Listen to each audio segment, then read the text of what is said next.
ప్రైస్తలాడు దేవునికి స్తోత్రం కలుగునుగాక. దేవుని బిడ్డలారా, ఉపవాసి ప్రార్థన కొడికెను ప్రారంభ ప్రార్థనతో మనం ప్రారంభించుకుందాం. అందరూ కండ్లు మూసుకొని తలలు ఉంచి ప్రార్థనలో నాతో ఏకీభవించాలని ప్రభు పేరు తెలియజేస్తూ ఉన్నానండి. మహాపరిశుద్ధుడా, ప్రేమ కలిగిన తండ్రి, కృప కలిగిన యేసయ్య, మీ ఘనమైన నామమునకు వేలాది వందనములు, వేలాది కృతజ్ఞతా స్తోత్రములు చెల్లిస్తున్నాను నాయన. తండ్రి, జరుగుతున్న ఉపవాసి ప్రార్థన కుడికని దీవించండి. మీ సన్నిధిని మా మధ్యన ఉంచమని ప్రార్థిస్తున్నాను. పరిశుద్ధాత్మ దేవానికి స్తోత్రాలు చెల్లిస్తున్నాను నాయన. ఉపవాసి ప్రార్థన కుడికలో పాడుచున్న పాటలో మీరు ఉండండి దేవా, మీకు స్తోత్రాలు చెల్లిస్తున్నాను నాయన.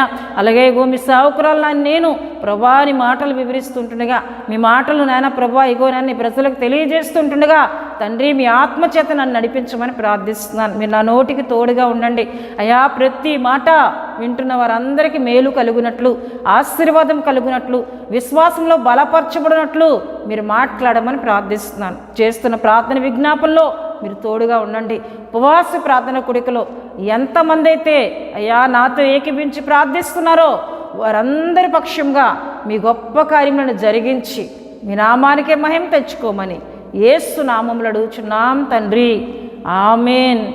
హల్లెలూయా. దేవుని బిడ్డలారా, ప్రార్థనలో నాతో ఏకీభించిన మీ అందరికీ నా వందనాలు తెలియజేస్తున్నానండి. ఈ సమయంలో బెసలేలు వచ్చి ఒక చక్కటి ఆత్మీయ గీతం పాడి ప్రభు నామాన్ని గనపరుస్తారు. తనతో పాటు కలిసి ప్రభువుని గనపరచవలసిందిగా ప్రభు పేట తెలియజేస్తూ ఉన్నానండి.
దేని బిడ్డలారా, చక్కటి పాట పాడి ప్రభు నామాన్ని గనపరిచిన బెస్లేలు బట్టి తనతో పాటు కలిసి దేవుని గనపరుస్తున్న మీ అందరిని బట్టి నేను దేవుని కృతజ్ఞతాస్తుతులు చెల్లిస్తూ ఉన్నానండి.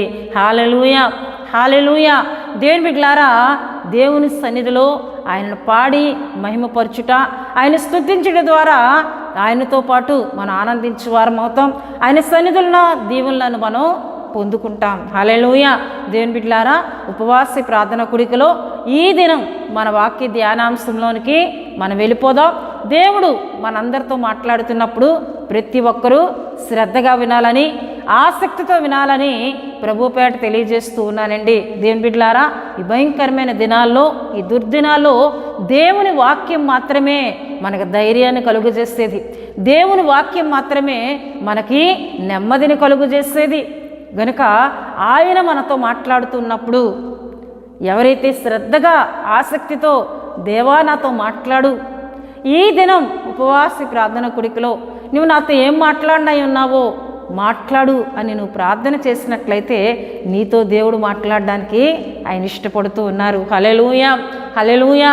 దేని బిడ్డలారా, మన వాక్యంలోకి వెళ్ళిపోదాం. మన యొక్క అంశము ఈ దిన ఉపవాస ప్రార్థన కూడికలో మన యొక్క అంశము, నీ యొద్దకు వచ్చి నిన్ను ఆశీర్వదించే దేవుడు నీతో ఉన్నారా? నీ యొద్దకు వచ్చి నిన్ను ఆశీర్వదించే దేవుడు నీతో ఉన్నారా అనే అంశమును ఈ దిన ఉపవాస ప్రార్థన కూడికలో మనం ధ్యానం చేస్తున్నాం. మన యొక్క మూలవాక్యముగా నిర్గమాకాండము 20వ అధ్యాయము 24వ వచనమును మనం చదువుకుందామండి. మంటి బలిపీఠము నా కొరకు చేసి దాని మీద నీ దహన బలులను, సమాధాన బలులను, నీ గొర్రెలను, నీ ఎద్దులను అర్పింపవలను. నేను నా నామమును జ్ఞాపకార్థంగా ఉంచు ప్రతి స్థలములోనూ నీ యొద్దకు వచ్చి నిన్ను ఆశీర్వదించెదను. నీ యొద్దకు వచ్చి నిన్ను ఆశీర్వదించెదను అని దేవుని బిడ్డలారా, దేవుడు మాట్లాడుతున్న మాటగా, మోషేతో మాట్లాడుతూ ఈ మాటను ప్రజలకు తెలియజే అని మాట్లాడుతున్న మాటగా దేవుని వాక్యంలో చూస్తున్నాం. ఎందుకంటే దేవుని బిడ్డలారా, మోషే దేవునితో మాట్లాడుతూ ఉండేవాడు, దేవుడు మోషేతో మాట్లాడుతూ ఉండేవారు. అయితే ప్రజలు దేవుని యొక్క మహిమను చూచి వారు భయపడే పరిస్థితులు. అటువంటి సమయంలో దేవుడు ప్రజలతో కూడా మాట్లాడడానికి, ప్రజల యొద్దకు వచ్చి వారిని ఆశీర్వదించడానికి ఆయన అంటూ ఉన్నారు. చూడండి ప్రియదేవుని బిడ్డలారా, నిర్గమాకాండం 20వ అధ్యాయం 21 నుండి మనం చూసినట్లయితే, ప్రజలు దూరముగా నిలిచిరి. మోషే దేవుడున్న ఆ గాఢాంధకారమునకు సమీపింపగా యెహోవా మోషేతో ఇట్లనెను, ఇశ్రాయేలుకి ఇలాగూ చెప్పుము, నేను ఆకాశంలో నుండి మీతో మాట్లాడితినని మీరు గ్రహించితిరి. మీరు నన్ను కొలుచుచు వెండి దేవతలనైనను బంగారు దేవతలను చేసుకొనకూడదు. అయితే మీరు నన్ను ఏ విధంగా సేవించాలి, మీరు ఏ విధముగా నా సన్నిధిలో ప్రార్థన చేస్తే నేను మిమ్మల్ని ఆశీర్వదిస్తాను అని దేవుడు మాట్లాడుతున్నారంటే, మంటి బలిపీఠం నా కొరకు చేసి. మోషే ఎప్పుడైతే దేవునితో మాట్లాడుతూ ఉన్నాడో ప్రజలు దూరంగా వెళ్ళిపోతున్నారు. ఆ సమయంలో దేవుడు అంటున్నారు, నేను ప్రజలను ఆశీర్వదిస్తాను. అయితే వారు ఎటువంటి ఆత్మీయతను కలిగి ఉండాలి, వారు చేయకూడని పనులను ఆయన చెప్పుతూ, వేరే విశ్వాసాలకు సంబంధించిన వాటిని మీరు చేసుకోకూడదు.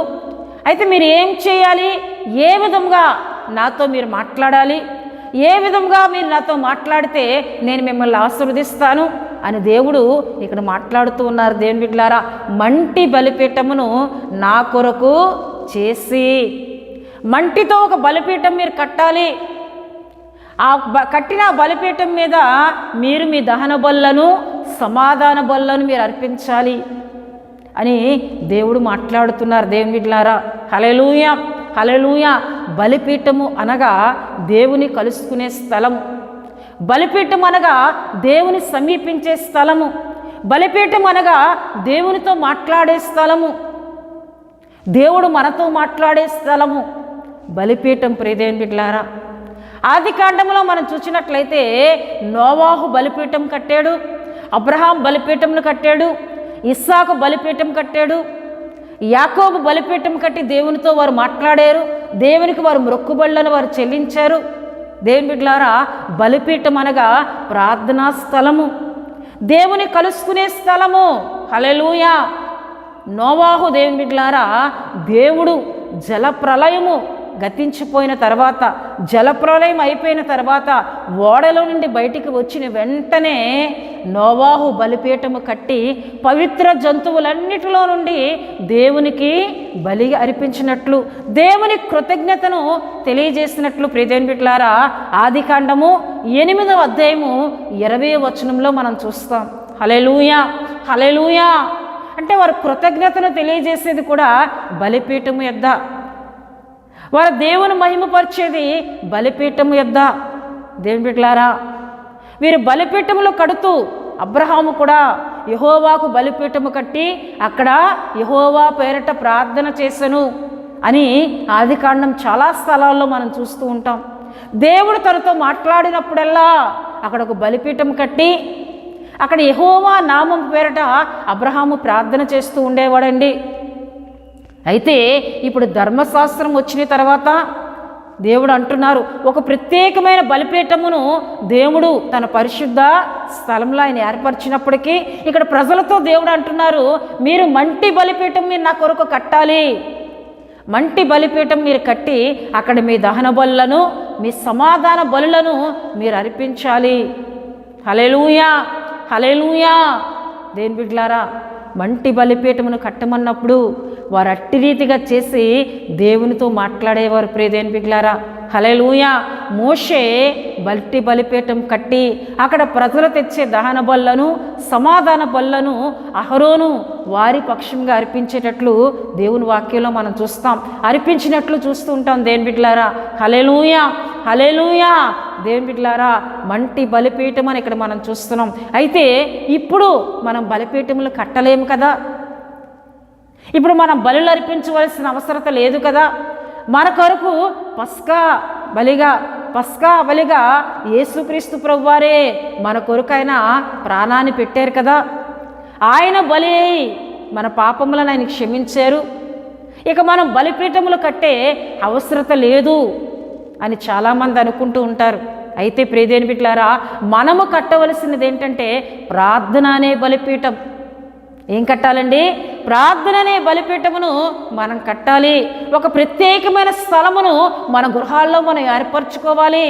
ఆ స్థలమును దేవునితో మనం మాట్లాడడానికి ఒక ప్రత్యేకంగా మనం ఉంచుకోవాలి. అదే బలిపీఠము, అదే నువ్వు దేవుని కలుసుకునే స్థలము. హల్లెలూయా. మన గృహముల్లో ఒక ప్రార్థనా గదిని మనము కట్టుకుంటూ ఉండాలి. ఒక ప్రార్థనా గదిని మనం ప్రత్యేకంగా ఉంచుకోవాలి. ఆ ప్రార్థనా గదిలోనికి నీవు వెళ్ళి దేవునితో నువ్వు మాట్లాడినప్పుడు, దేవునికి నీవు సంపూర్తిగా సమర్పించుకున్నప్పుడు, దహన బలి అనగా పరిపూర్ణమైన బలి, దహన బలి అనగా సంపూర్ణమైన బలి అని అర్థం. ప్రియదేవుని బిడ్డలారా, అంటే నీవు పరిపూర్ణంగా దేవునికి సమర్పించుకొని సమాధాన బలిని అర్పించాలి. అంటే నువ్వు దేవునితో సమాధాన పడాలి. దేవునికి నీకు మధ్యలో ఏదైనా ఆటంకం ఉందా, దేవునికి నీకు మధ్యలో దేవునికి ఇష్టమా కానివి ఏమైనా ఉన్నాయా, వాటి విషయంలో నీవు సమాధాన పడి ప్రార్థన చేసినట్లయితే నేను నీ యొద్దకు వచ్చి నిన్ను ఆశీర్వదిస్తానని ఉపవాసి ప్రార్థన కూడికలో దేవుడు మనతో మాట్లాడుతూ ఉన్నారు. హల్లెలూయా, హల్లెలూయా. మంటి బలిపీఠం అనగా మనమే. దేవుని బిడ్డలారా, మనమే ప్రార్థనా యోధులుగా మార్చబడాలి. మనమే ప్రార్థనా జీవితములు కలిగిన, భారభరితమైన ప్రార్థనా జీవితము కలిగిన వారిగా మనం మార్చబడాలి. హల్లెలూయా, హల్లెలూయా. దేవుని బిడ్డలారా, అట్టి రీతిగా నీవు దేవుని సన్నిధిలో ఒక ప్రత్యేకమైన స్థలంలో నువ్వు మోకరిల్లి ప్రార్థన చేయగలిగితే నీ వద్దకు వచ్చి నిన్ను ఆశీర్వదిస్తానని దేవుడు మాట్లాడుతూ ఉన్నారు. హల్లెలూయా, హల్లెలూయా. దేవుని బిడ్డలారా, మన యొద్దకు వచ్చి మనల్ని ఆశీర్వదిస్తానని ఆయన మాట్లాడుతూ ఉన్నారు. హల్లెలూయా. అయితే ప్రియ దేవుని బిడ్డలారా, మన యొద్దకు వచ్చి మనల్ని ఆశీర్వదించే దేవుడని మనం నమ్మి విశ్వాసంతో యాకోబు వలె ప్రార్థన చేయాలి.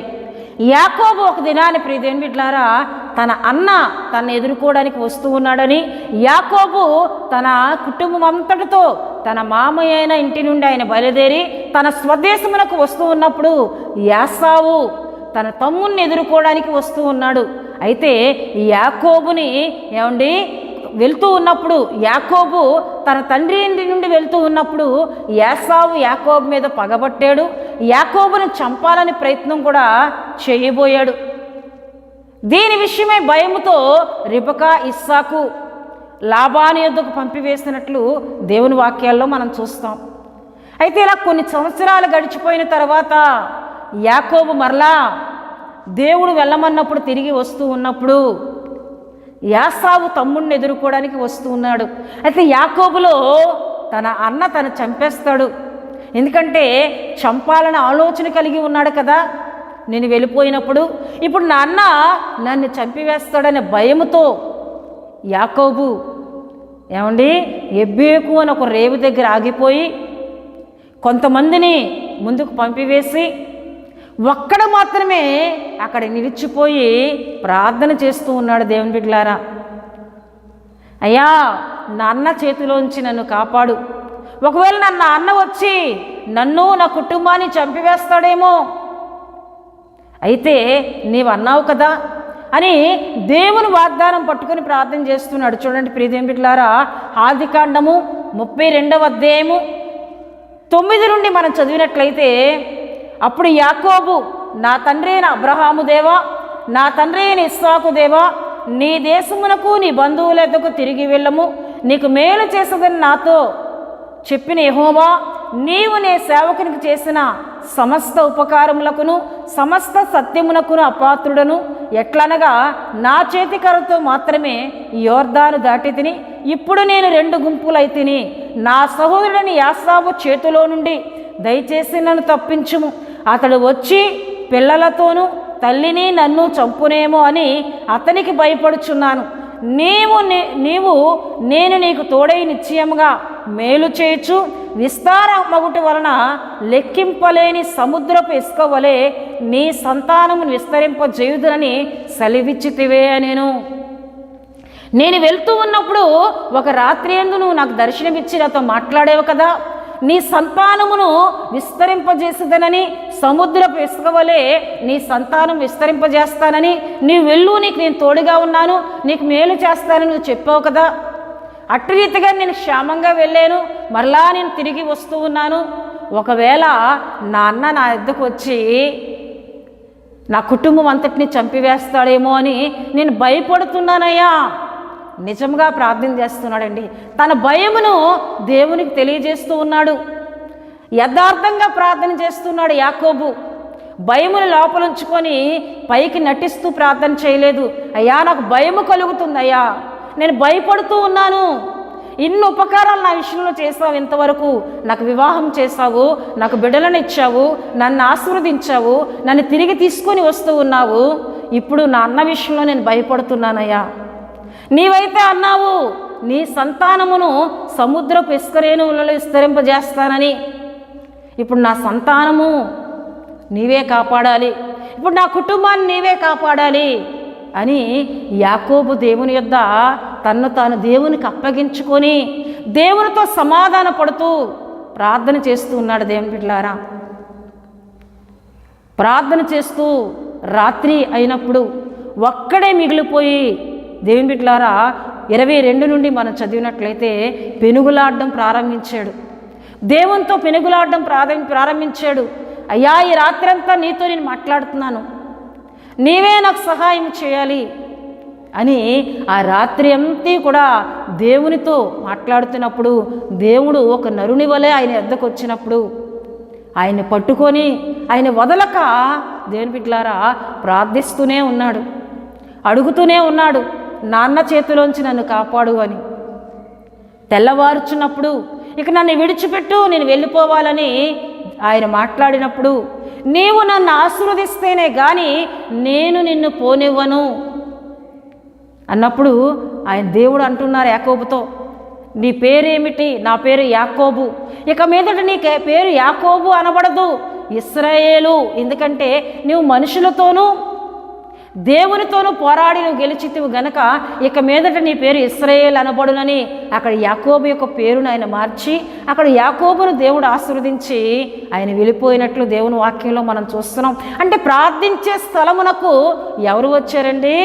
దేవుడు వచ్చి యాకోబును బలపరిచినట్లు మనం చూస్తున్నాం. దేవుని బిడ్డలారా, ఇక యాకోబు ధైర్యంతో వెళ్ళడము ప్రారంభించాడు.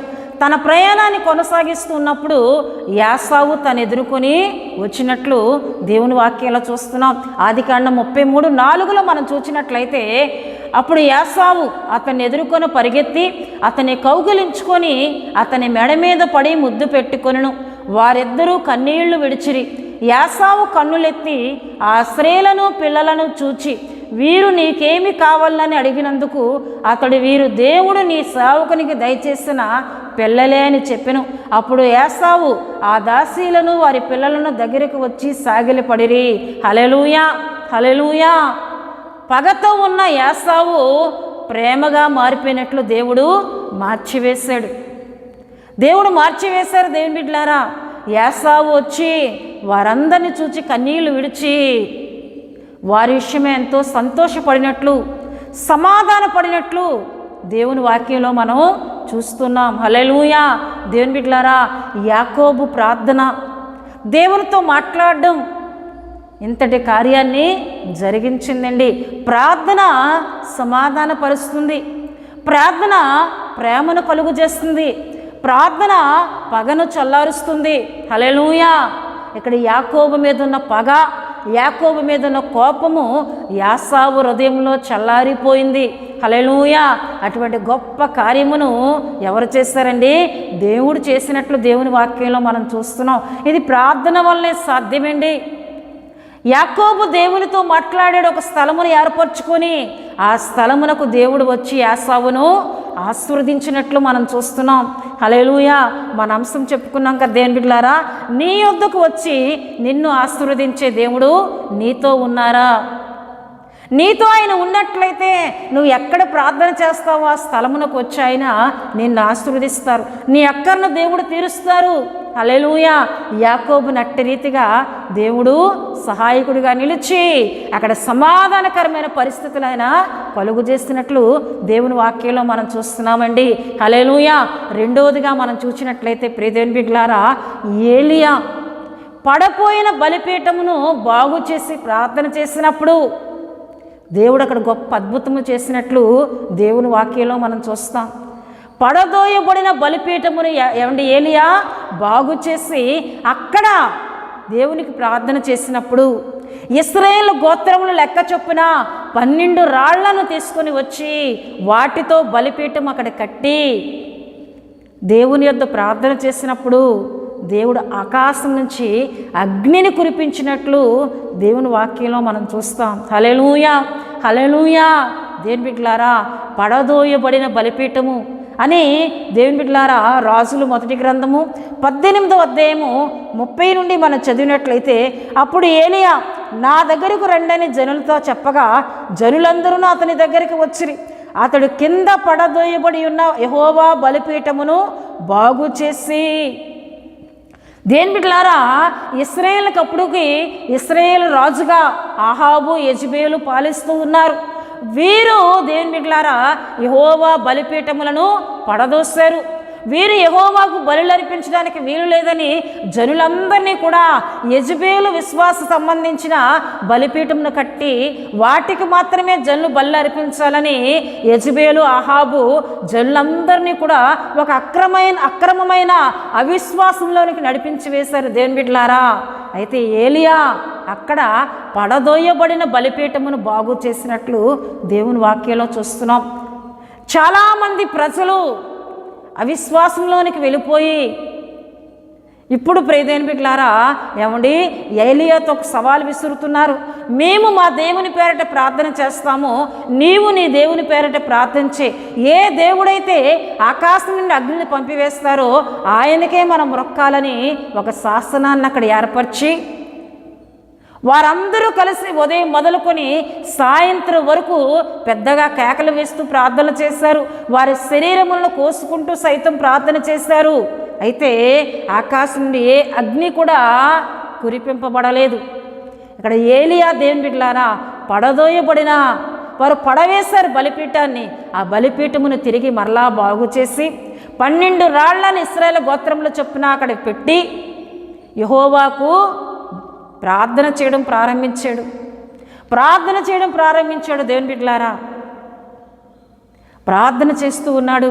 అయ్యా, ఈ ప్రజలందరూ నిన్ను ఎరుగునట్లు, నీవు దేవుడు అని ఎరుగునట్లు ఇక్కడ నీ గొప్ప కార్యం జరిగించు అని ఏలియా ప్రార్థన చేయగా, దేవుని బిడ్డలారా చూడండి, దేవుని వాక్యంలో మనం చూస్తాం 36వ వచనంలో చూస్తే, అస్తమయ నైవేద్యం అర్పించే సమయమున ప్రవక్త ఏలియా దగ్గరికి వచ్చి ఇలాగ ప్రార్థన చేశాను. యెహోవా, అబ్రహాము, ఇస్సాకు, ఇశ్రాయేలు దేవా, ఇశ్రాయేలు మధ్య నీవు దేవుడివై ఉన్నావనియు నేను నీ సేవకుడినై ఉన్నాననియు ఈ కార్యములన్నీ నీ సెలవు చేత చేసితివనియు ఈ దినమున కనుపరచుము. యెహోవా నా ప్రార్థన అంగీకరించుము.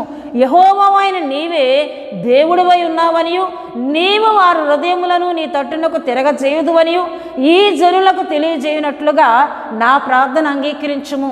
అతడు ఇలాగ ప్రార్థన చేయుచుండగా యెహోవా అగ్ని దిగి దహన బలి, పశువులను, కట్టెలను, రాళ్లను, బుగ్గిని దహించి కందకమందున్న నీళ్లను ఆరిపోజేసెను. హల్లెలూయా. దేవుని బిడ్డలారా ఒక బలిపీఠమును ఏలియా కట్టాడు. అయితే 6 రాతి బాణల చొప్పున 2 మార్లు ఆ బలిపీఠం కిందంతా నీళ్లతో నింపారు. అక్కడ కట్టెలను పెట్టారు, వాటి మీద పశు మాంసమును పెట్టారు. ఇప్పుడు ఏలియా ప్రార్థన చేస్తూ ఉన్నాడు, అయ్యా, ఈ ప్రజలందరూ నీ దేవుడు అని ఎరిగేటట్లు ఇక్కడ నీ గొప్ప కార్యము జరిగించు, నీ శక్తి నువ్వు కనుపరచు అని ఏలియా ప్రార్థిస్తున్నప్పుడు ఆకాశం నుంచి ఏమొచ్చిందంటే ప్రియదేవుని బిడ్డలారా, దేవుని వాక్యంలో మనం చదువుకున్నాం కదండి, ఈ జల్లు తెలియనట్లుగా నా ప్రార్థన అంగీకరించుము. అతడు ఇలాగ ప్రార్థన చేయుచుండగా యెహోవా అగ్ని దిగి దహన బలి, పశువును, కట్టెలను, రాళ్లను, బుగ్గిని దహించి కందకమందున్న నీళ్లను ఆరిపోజేసెను. 6 రాతి బాణల చొప్పున 2 మార్లు అక్కడ నీళ్లు ప్రవహిస్తూ ఉన్నాయి ఆ బలిపీఠము చుట్టూ. ఆ నీళ్లను సైతము యెహోవా అగ్ని ఆరిపోజేసింది. ఆ బలిపశు మాంసమును దహించి వేసింది. ఆ మహిమను, ఆ గొప్ప కార్యమును చూచిన జనులందరూ ఇప్పుడు ఏం చేస్తూ ఉన్నారంట చూడండి ప్రియదేవుని బిడ్డలారా, దేవుని వాక్యంలో మనం చూస్తే అంతటి జనులందరూ దాన్ని చూచి సాగిలపడి యెహోవాయే దేవుడు, యెహోవాయే దేవుడని కేకలు వేసిరి. హల్లెలూయా. యెహోవాయే దేవుడు, యెహోవాయే దేవుడని కేకలు వేసినట్లు దేవుని వాక్యంలో మనం చూస్తున్నాం. దేవుని బిడ్డలారా ఎంతటి గొప్ప కార్యము. నీళ్లను అగ్ని ఆరిపోజేయదు, నీళ్ళే అగ్నిని ఆరిపోజేస్తాయి. కానీ ఇక్కడికి వచ్చింది అది దేవుని అగ్ని, దహించే అగ్ని. హల్లెలూయా, హల్లెలూయా. నీళ్లను సైతము ఎప్పుడైతే యెహోవా అగ్ని దహించి వేసిందో, ఆరిపోజేసిందో, ఇక జనుల్లో భయము కలిగింది. యెహోవాయే దేవుడు, యెహోవాయే దేవుడు, ఆయన తప్ప వేరే దేవుడు లేడని కేకలు వేసి దేవుని మహిమపరిచినట్లు దేవుని వాక్యంలో మనం చూస్తున్నాం. దేవుని బిడ్డలారా, హల్లెలూయా, హల్లెలూయా. దేవుడు ఎంతటి కార్యమైన ఆయన చేయగలడు. నీళ్లను సైతము ఆరిపోజేయగలగడు. ఆయన శక్తి కలిగిన దేవుడు, ఆయన సర్వశక్తి కలిగిన దేవుడు, ఆయనకు అసాధ్యం అంటూ ఏదీ లేదు. ఇంతకుముందు ప్రియదేవుని బిడ్డలారా బయలును సేవించే యెజబేలు తరపునున్న వారందరూ కూడా ఉదయం నుండి కేకలు వేశారు. వారి శరీరములను సైతము కోసుకుంటూ అరుపులు అరిచారు, పెద్ద కేకలు వేశారు. కానీ అగ్ని రాలేదు. దేవుని బిడ్డలారా అక్కడికి ఏ కార్యము జరగలేదు. కానీ ఏలియా ప్రార్థన చేసిన వెంటనే యెహోవా అగ్ని దిగెను అని దేవుని వాక్యంలో మనం చూస్తున్నాం. హల్లెలూయా, హల్లెలూయా. వారైతే బలిపీఠమును పడవేశారు, పడిపోయేటట్లు చేశారు. కానీ ఆ పడిపోయే బలిపీఠాన్ని అలా ఏలియా వదిలేలేదు, కానీ దాన్ని బాగు చేసి దేవుని పేరట అక్కడ ప్రార్థన చేయగా దేవుడు గొప్ప కార్యం అక్కడ జరిగించారండి. దేవుని బిడ్డలారా, ఈ దినాల్లో చాలామంది ప్రార్థన జీవితాలు పడిపోయే స్థితిలో ఉన్నాయి. దేవుని కలుసుకునే విషయంలో పడిపోయే స్థితిలో ఉన్నారు. దేవునితో మాట్లాడే విషయంలో పడదోయబడే స్థితిలో ఉన్నారు. దేవునితో మాట్లాడట్లేదు, దేవుని స్తుతించట్లేదు. వారి బలిపీఠములు ఏమైపోయాయంటే పడదోయబడి ఉన్నాయి. ఏలియా వలె నీ బలిపీఠమును బాగు చేసుకోవాలని ఈ ఉపవాస ప్రార్థన కొడుకులో దేవుడు మాట్లాడుతున్నారు. నువ్వు దేవునితో కలవాలి, దేవునితో నువ్వు మాట్లాడాలి, దేవునితో నువ్వు సమాధాన పడాలి. మరలా నీ బలిపీఠమును కట్టుకోవాలి, మరలా నీ బలిపీఠమును బాగు చేసుకోవాలి. అలా నువ్వు చేసి ఆయనతో నువ్వు మాట్లాడితే, నువ్వు అక్కడ దహన బలిని అనగా నిన్ను ఆయనకు అప్పగించుకుంటే, ఆయనతో నువ్వు సమాధాన పడితే నీ యొద్దకు వచ్చి నిన్ను ఆశీర్వదిస్తానని ఉపవాస ప్రార్థన కొడుకులో దేవుడు మనందరితో మాట్లాడుతున్నారు. హల్లెలూయా, హల్లెలూయా. దేవుని బిడ్డలారా, ఆయన మన యొద్దకు వచ్చి మనలను ఆశీర్వదించే దేవుడు, మన యొద్దకు వచ్చి మనలను ఆశీర్వదించే దేవుడు, మన ద్వారా ఆయన మహిమ పొందుకునే దేవుడు. గనుక ఇటువంటి దేవునితో నువ్వు అసమాధానపరంగా ఉన్నావా? ఆయనకి నీకు ఏమైనా దోషములు అడ్డుగా ఉన్నాయా? పాపములు అడ్డుగా ఉన్నాయా? యెషయా గ్రంథం 59:2 చూస్తాం కదా, మీకును నాకును మీ దోషములు అడ్డుగా వస్తున్నాయి, మీ పాపములు అడ్డుగోడల వలె ఉన్నాయి, వాటిని మీరు తొలగించుకొని నాతో సమాధాన పడమని యెషయా ప్రవక్త ద్వారా దేవుడు మాట్లాడుతున్నట్లు నువ్వు ఆయనతో సమాధాన పడాలి. నీ దోషములను నువ్వు తొలగించుకోవాలి, నీ పాపములను నువ్వు తొలగించుకోవాలి. నీకు ఆయనకి మధ్య ఏది ఉన్నా నువ్వు సమాధానపడి ప్రార్థన చేసినట్లయితే, దేవుని దగ్గర పశ్చాత్తాపడి ప్రార్థన చేసినట్లయితే నీ యొద్దకు వచ్చి నిన్ను ఆశీర్వదిస్తానని ఆయన మాట్లాడుతున్నారు. హల్లెలూయా, హల్లెలూయా. దేవుని బిడ్డలారా, మన అంశం చెప్పుకున్నాం కదండి, మన యొద్దకు వచ్చి మనలను ఆశీర్వదించే దేవుడు నీతో ఉన్నారా? ఆయన నీతో ఉన్నారా? నీ బలిపీఠం ఎలా ఉంది? నీ ప్రార్థన జీవితం ఎలా ఉంది? పడదోయబడి ఉందా? లేక ఆయనతో మాట్లాడే ఆత్మీయతను కలిగి ఉన్నావా? ఉపవాస ప్రార్థన కొడుకులో దేవుడు మాట్లాడుతున్నారు, నువ్వు మరలా బలిపీఠమును కట్టాలి, మరలా నీ ప్రార్థన జీవితాన్ని కట్టుకోవాలి, నువ్వు బాగు చేయబడాలి, నువ్వు ఆయనతో మాట్లాడాలి, ఆయనతో సమాధాన పడాలి, ఆయన కలవాలి, ఆయనతో నువ్వు మాట్లాడాలని దేవుడు కోరుతూ ఉన్నారు. హల్లెలూయా.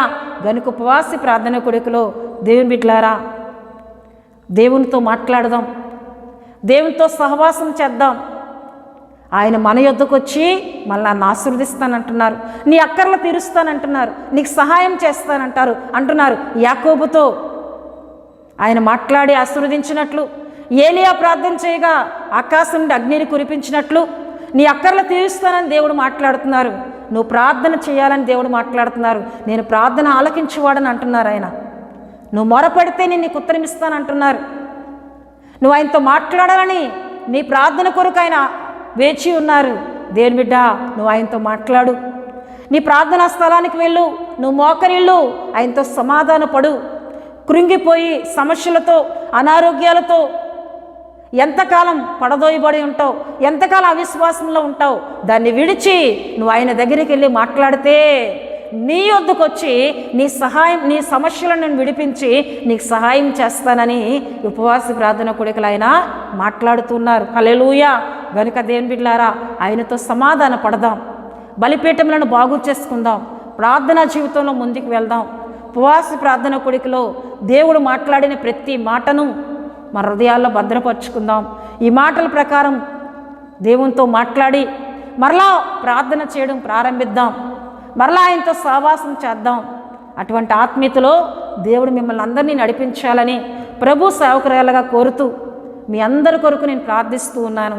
మీ అక్కర్లు తీర్చబడాలని ప్రార్థిస్తున్నాను. దేవుని బిడ్డలారా, ఇటువంటి ఆత్మీయతను కలిగి ఉండాలని మరొకసారి తెలియజేస్తూ ఈ మాటలను నేను ముగిస్తూ ఉన్నానండి. దేవుని బిడ్డలారా, ప్రార్థన చేసుకుందాం. ప్రతి ఒక్కరు కండ్లు మూసుకొని తల వంచి ప్రార్థనలో ఏకీభవించాలని ప్రభు పేట తెలియజేస్తూ ఉన్నానండి. పరిశుద్ధుడా, ప్రేమ కలిగిన తండ్రి, కృప కలిగిన యేసయ్య, మీ ఘనమైన నామమునకు వేలాది వందనములు, వేలాది కృతజ్ఞతాస్తుతులు చెల్లిస్తున్నాను నాయన. తండ్రి, మీకు వందనాలు. మేము మీతో మాట్లాడాలని, మా బలిపీఠములు మేము కట్టుకోవాలని, అయ్యా మా ప్రార్థనా జీవితాలు మేము బాగు చేసుకోవాలని, నీతో మేము సమాధాన పడాలని ఈ ఉపవాస ప్రార్థన కొడుకులో మాట్లాడారు. ఈ మాటలు విని బిడ్డలందరినీ జ్ఞాపకం చేసుకో అయ్యా. ఎంతమంది అయితే ప్రార్థనలో పడిపోయి ఉన్నారో, ఎంతమంది అయితే అవిశ్వాసంలో పడిపోయి ఉన్నారో, ఈ మాటలు విన్న వారిలో నీ కార్యసిద్ధిని కలుగు చేయండి. మరలా వారి బలిపీఠములను వారు కట్టుకోవడానికి సహాయం చేయమని ప్రార్థిస్తున్నాను. ఈ మాటలు విని బిడ్డలందరిపై నీ దీవెన, నీ ఆశీర్వాదాలు దిగనిమ్మని వేడుకొంచున్నానయ్యా.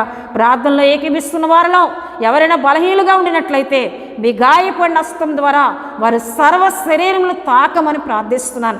యేసుక్రీస్తు నామములో ప్రతి ఒక్కరిని ముట్టమని ప్రార్థిస్తున్నాను. యేసుక్రీస్తు నామములో స్వస్థత, ఆరోగ్యము కలుగునుగాక నీ సన్నిధిలో ప్రార్థిస్తున్నానయ్యా. సమస్యల్లో ఉన్న వారికి విడుదల, రుణభారాల్లో ఉన్న వారికి విడుదల అయ్యా మీరు దయచేయమని ప్రార్థిస్తున్నాను. సమాధానం లేని కుటుంబాలకు సమాధానం కలుగు చేయమని ప్రార్థిస్తున్నాను. తండ్రి మీకు వందనాలు, యేసయ్యానికి స్తుతులు చెల్లిస్తున్నాను. అలాగే మా Holi God prayer fellowship Vizag మా ఛానల్ సబ్స్క్రైబ్ చేసుకున్న కుటుంబాలన్నింటినీ దీవించండి. వారి అక్కర్లు తీర్చండి, వారి అవసరాలు తీర్చండి అయ్యా. వారు మా కొరకు ప్రార్థన చేయాలని తెలియజేసిన ప్రతి విన్నపము యేసుక్రీస్తు నామములో జరుగునుగాక నేను ప్రార్థిస్తున్నాను. తండ్రి నీకు వందనాలు. ఎంతోమంది మాకు ఉద్యోగాల కొరకు ప్రార్థన చేయమని అడుగుతున్నారు. వారికి ఉద్యోగాలు వచ్చునుగాక అని ప్రార్థిస్తున్నాను. వివాహాల కొరకు ప్రార్థించమంటున్నారు. వారికి వివాహాలు జరుగునుగాక అని ప్రార్థిస్తున్నాను. ప్రయత్నాలను దీవించండి. తల్లిదండ్రులు బలపరచమని ప్రార్థిస్తున్నాను. గర్భఫలం లేని బిడ్డలకు చక్కటి గర్భఫలం దయచేయండి. సంతాన ప్రాప్తులుగా దీవించమని ప్రార్థిస్తున్నాను. తండ్రి నీకు వందనాలు యేసయ్యా. పరిశుద్ధుడానికి వందనాలు చెల్లిస్తున్నాను. స్థానిక మా సంఘ కుటుంబములందరిపై నీ కృపనుంచండి. మా సంఘాన్ని బలపరచండి, మా సంఘాన్ని దీవించండి అయ్యా. మా సంఘ బిడ్డలకు ఇచ్చిన విశ్వాసాన్ని బట్టి నీకు వందనాలు, ఆత్మీయతను బట్టి నీకు వందనాలు. మరి ఎక్కువగా నీలో బలపడే కృపనిమ్మని ప్రార్థిస్తున్నాను. తండ్రి నీకు వందనాలు చెల్లిస్తున్నాను అయ్యా. దైవజనులను వారి కుటుంబాలను మీరు దీవించండి అయ్యా. మీరు బలంగా వాడుకోండి. సంఘాలను మీరు దీవించండి. ప్రభువానికి స్తుతులు చెల్లిస్తున్నాను. మా దేశం చుట్టూ, సరిహద్దుల చుట్టూ మీ కాపుదలు ఉంచండి. సమాధానం దయచేయండి. ప్రపంచ దేశముల మధ్య సమాధానం దయచేయనా, సమాధానం దయచేయనా. పరిశుద్ధుడానికి వందనాలు చెల్లిస్తున్నానయ్యా. తండ్రి కృపించమని ప్రార్థిస్తున్నాను. మా దేశ నాయకులను, అధికారులను, ప్రధానులను దీవించండి అయ్యా. మంచి పరిపాలన వారు వాడుకోమని ప్రార్థిస్తున్నాను. మా దేశంలో సమృద్ధిని ఆహారం ఉంచండి. కరువు లేకుండా చేయండి. ప్రభువానికి వందనాలు అయ్యా. కృప చూపించమని ప్రార్థిస్తున్నాను. మరొకసారి పరిశుద్ధాత్మదేవా మా సంఘం అంతటినీ, మా పరిచర్యను మీ చేతులకు అప్పగిస్తూ ఉన్నానయ్యా. మా పరిచర్యను దీవించండి. పరిచర్యలో ఉన్న అక్కర్లు ఉన్నాయి, ఎన్నో అవసరతలు ఉన్నాయి ప్రభా. వాటన్నిటినీ యేసుక్రీస్తు నామములో మాకు దయచేయండి ప్రభా. మరి ఎక్కువగా మేము ఆడబడినట్లు మమ్మల్ని వాడుకోమని ప్రార్థిస్తున్నాను. ఈ ప్రార్థనలో ఏకీభించిన బిడ్డలందరిపై మీ దీవెన హస్తం ఉంచి, నీ ఆశీర్వాదం ఉంచి అయ్యా. వారి అక్కర్లన్నింటినీ తీర్చమని, ఏ విషయంలో అయితే వారు అడుగుతున్నారో, ఏ విషయంలో అయితే వారు ప్రార్థిస్తున్నారో అవన్నీ యేసుక్రీస్తు నామములో వారి కలుగునుగాకని ప్రార్థిస్తూ యేసు నామములో అడుగుచున్నాం తండ్రి. ఆమేన్. పరలోకమందున్న మా తండ్రి, మీ నామం పరిశుద్ధపరచబడునుగాక, మీ రాజ్యం వచ్చునుగాక, మీ చిత్తం పరలోకమందు నెరవేరునట్లు అలాగన భూమి అందు నెరవేరునుగాక. మాకు కావలసిన అందిన ఆహారం మాకు దయచేయము. మా రుణస్థులను మేము క్షమించిన ప్రకారం రుణములను క్షమించుము. శోధనలోనికి తేక దుష్టు నుండి తప్పించు. ఎందుకంటే రాజ్యము, బలము, మహిమ నిరంతరము మీరై ఉన్నారు తండ్రి. ఆమేన్. యేసు రక్తమే జయం, ప్రభేసు రక్తమే జయం. ప్రభేసు రక్తం సంపూర్ణమైనది. అపవాది క్రియలకనంత నాశనం కలుగునుగాక. ఆమేన్, ఆమేన్, ఆమేన్. దేవుడు మిమ్ములను, మీ కుటుంబములను బహుగా దీవించునుగాక. ఆమేన్.